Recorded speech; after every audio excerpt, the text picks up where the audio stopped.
Lee, this is a row of the government's own making. Why can't Liz Truss just say that benefits will go up in line with inflation during a cost of living crisis? Well, I've not heard much of a row so far, Lee. I think that's a row being stoked up by the BBC at the moment. I know one cabinet minister spoke out about it, but look, this is where I stand. We're telling public sector workers and people working in the private sector that they're going to get 2, 3, 4% pay rise. We're living in difficult times. People are struggling with the bills, and yet we're saying to another section of society, you're going to get an inflation-busting 10 or 11% pay rise. That does not seem fair to the hard-working people in places like Ashfield and Eastwood, where I represent. That's where I stand on this. OK, but pensions will go up in line with inflation. Why should pensioners be prioritised? Well, pensioners have worked all their life. They've worked 40, 50 years. They've done their shift for the country. Someone fought in the war for us. I think they deserve a little bit of extra in their pay packet.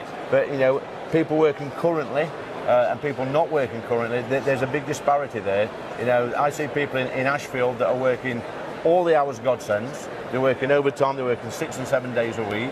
They're really struggling to pay their bills and their mortgage, and they're going to have to get by on 3 or 4%.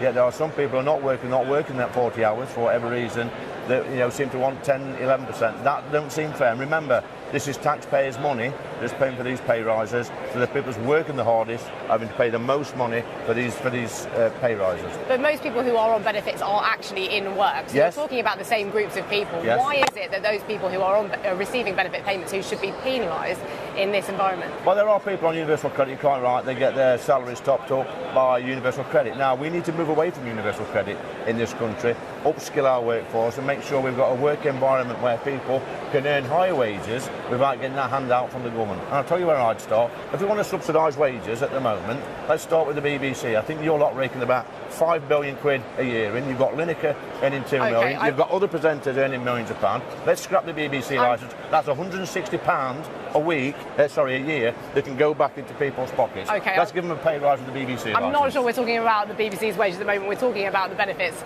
whether they should be. But that £5 billion could pay towards the benefit system and do everybody a favour. OK, well, let's get back to the